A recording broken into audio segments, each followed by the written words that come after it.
So எழுத்து அதோடைய வடிவம் அப்படின்றது வேற, அதை ப்ரொனவுன்ஸ் பண்ற விதம் அப்படின்றது வேற. அதுக்கு தான் இந்த பேருக்கும் இடையே இருக்கக்கூடிய ஒரு சின்ன வித்தியாசமே தவிர அது வேற பெயர் இது வேற பெயர், இது வரைக்கும் நம்ம ஏன் செங்கல்னு போட்டோம் அப்படின்ற கேள்வி இங்க எழுவதற்கான வாய்ப்பு இல்லை. ஏன்னா இது வந்து எழுத்துல எழுதக்கூடிய ஒரு பெயர், இது வந்து ப்ரொனவுன்ஸ்ட் பை, அதாவது ப்ரொனவுன்ஸ் எப்படி பண்றோம் அப்படின்றதுக்கான பெயர் தான் இது. சரி, பெயருக்கான விளக்கத்தை நம்ம பார்த்தாச்சு.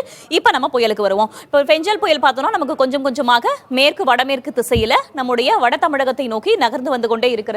13 கிலோமீட்டர் வேகத்துல நகர்ந்து வருவதாக வானிலை ஆய்வு மையம் தகவல் தெரிவிச்சிருக்காங்க. வரக்கூடிய நேரத்துல இன்னும் அடுத்த சில மணி நேரங்களுக்குள்ளாக அந்த வேகம் சற்றே அதிகரிப்பதற்கான வாய்ப்புகள் இருக்கு அப்படின்ற ஒரு தகவலையும் வானிலை ஆய்வு மையம் சொல்லியிருக்காங்க. இப்ப வரைக்கும் பார்த்தோம்னா சென்னைக்கு தென்கிழக்கு திசையிலே தான் நிலை கொண்டிருக்கிறது. முன்னதாக அதோடைய நகர்வுல சில இடையூறுகள் இருந்ததையும் நம்ம பார்த்தோம். ஆனா இப்ப அந்த இடையூறுகள் சற்றே விலகி இருக்கு அப்படின்னு சொல்லலாம்.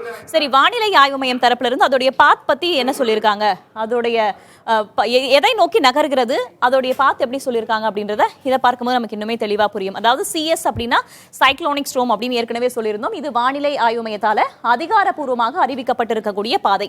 29ஆம் தேதி நகர்ந்து வருகிறது DD ஆக, அதாவது டீப் டிப்ரெஷன், ஆழ்ந்த காற்றழுத்த தாழ்வு மண்டலமாக. தற்போது புயலாக வலுவடைந்திருக்கிறது. 35 knots இருக்கு. அதாவது 34 knotsக்கு மேல போனாதான் அது புயலாக வகைப்படுத்தப்படும் அப்படின்றத ஏற்கனவே நம்ம பதிவு செஞ்சிருந்தோம் இல்லையா?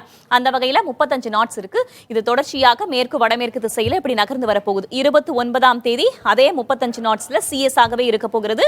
30ஆம் தேதி அதோடைய வேகம் அதிகரிக்கிறது, 40 knots ஆக அதிகரிக்கிறது அப்படின்றத நம்ம பார்க்கிறோம். அப்பவும் CS ஆவே தான் இருக்க போகிறது. இங்க நமக்கு ஒரு கேள்வி எழலாம். 47 knots தாண்டும் போது அது தீவிர புயலாக வலுவடைவதற்கான வாய்ப்புகள் இருக்கின்றன. ஆனா இப்ப வரைக்கும் வானிலை ஆய்வு மையம் அது குறித்த உறுதியான தகவலை எதுவும் தெரிவிக்கல. வரக்கூடிய நேரத்தில் அதை மாற்றுவார்களா அல்லது புயலாவே தான் கரையை கடக்க போகிறதா என்பதையெல்லாம் ரியல் டைம்ல தான் நம்ம ட்ராக் பண்ண முடியும். அடுத்தடுத்து வரக்கூடிய அறிக்கைகள்ல நம்ம அதையும் தொடர்ந்து பதிவு செய்யலாம்.